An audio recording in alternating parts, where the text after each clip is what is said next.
One of the caveats that I do have some personal information that I did get personally involved in was some information that had to do with the Stargates and LookinGlas, and more specifically the 2012 problem with those projects.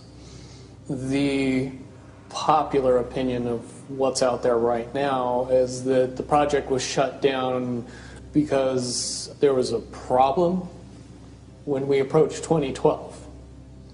I've heard it described a number of ways, but to my knowledge, the problem is that the timelines converge on that point in time. And when you know enough about the Stargate projects and the LookinGlas project to know how string theory works and how the possibility of possibilities works and how making one choice over here doesn't necessarily mean that the other choice couldn't exist at the same time. But once you get your brain wrapped around this subject, you find out that at the end of 2012, in an easy way to put it, the choices that we make become less and less consequential to the future. And eventually we're pushed into this bottleneck of time, no matter which choice we make. And that's important to the people that had access to LookinGlas because they would use LookinGlas knowing the choices that they would make and the future would pop up. The big mistake was coming up with the possibility of future. And when we started using a computer to say, well, if we make this choice, it's 79% possible that this scenario happens, and 23% are possible, or whatever, I'm using round numbers, that this scenario would happen. The understanding at the time was that was realistic. However, if you go down the road further and free will continues to exercise itself on this game, that 79% possibility sometimes changes very, very fast. But if you look at the situation in a point of time, it seems very realistic that that's the greatest possibility. What happened was people, very smart people, began to figure out that something big was coming up. Something that made it so all the possibilities of all the future scenarios of any choice, any possibility that was fed in and observed through the LookinGlas inherently ended up in the same future. And no decision, no possibility changed past a certain point. That's the big secret. All possible timelines lead to the same basic set of history in the future. That is what sends everybody that has all of the information, that knows everything, into a blind panic.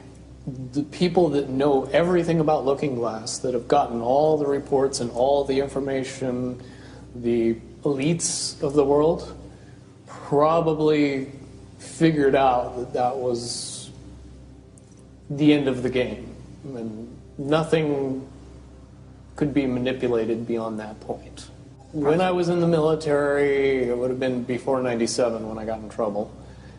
One of my particular areas that I was amazingly intuitive about is problem solving / mission planning, or more specifically, taking a bad mission and fixing it.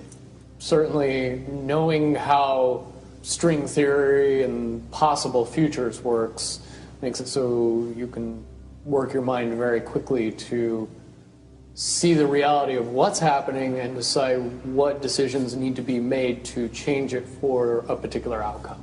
At a certain point, after they're done hearing the computer tell them this is what's going to happen over and over and over and over again, all they become focused on is how do we fix it? What I do know is that I was called in and asked to solve this problem, this timeline contraction problem. And I eventually did my due diligence and did all the investigating and basically only had one piece of information, and that was reinforcement. The computer's right. The timelines will contract down to some inevitable thing. There is an inevitable event. It's been forecast, it's been predicted, it's been fed to us in a slop trough of what they want us to believe will happen. They don't actually have control over what happens.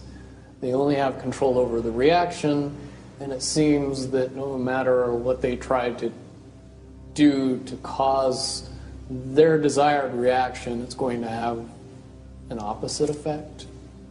Much, much easier for me to explain today what that process is as opposed to back then. If I had to give it a name, I would say it's the awakening process. It's an evolution of consciousness that cannot, will not, and no matter what decisions or possibilities are injected into the equation, eventually it all resolves down to us all learning the truth and becoming aware of this massive dam of lies that has been built that keep us from knowing massive volume of information that we should otherwise possess. Essentially what happened with LookinGlas, not only did they not want people to use it anymore because they knew it was just going to burp out the same thing, but at the same time they didn't want anybody else to know what it was saying, I'm sure. Because that information was a monumental concern when I was in the military about how to prevent this inevitability. Now, at first I thought it was end of the world. Now I see end of the world as end of their world. The biggest cherry on top of all this conversation would be a synopsis to say that if I could convince everybody out there that for all intents and purposes, what we believe to be true eventually becomes true. If somebody convinces us that a major disaster is going to happen in the very near future, a major disaster happens in the very near future.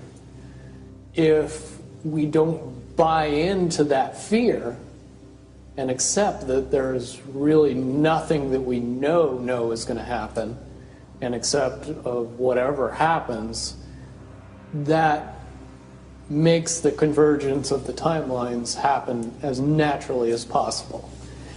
Any attempts to try to go away from this one inevitable conclusion, I again see as a new beginning, an end of this reality, the beginning of something that we can't even possibly understand based on the level of our beliefs currently. But when all that information comes flooding out, there's going to be no denying what's true and what's a lie or what's illusion. Basically what we're experiencing right now is two master chess players sitting at the board. And one of them looks down at the board and sees that he's in checkmate in 7 moves. And he looks across at his opponent and he knows that his opponent sees it too. So there's no getting out of it. So at this point, the loser can only prolong the game. Both players know the game is over. It's only a matter of time before he does this, and then you're forced to do this, and then he's forced to do this, and eventually checkmate.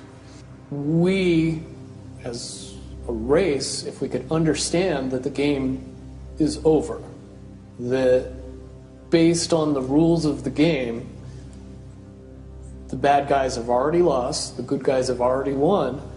Yes, there's moves left on the table, but those moves are being forced by the player that is going to win. The only way that checkmate can't happen is if the player that's winning makes a mistake. But from all of the information that I've gathered, all of the information that's been given, all of the information that's been vetted to me, it seems pretty obvious that the good guy player on the side of the chessboard knows exactly what has to be done to win the game. And so at this point, any mistake would be all but impossible. But again, you really have to understand the game to know that the guy that's losing is lost. And I'm sure most people sitting watching a chess match between two advanced chess players know the game's over long after the two players know it's over. Because they can't see the board and see that there's only 7 moves left.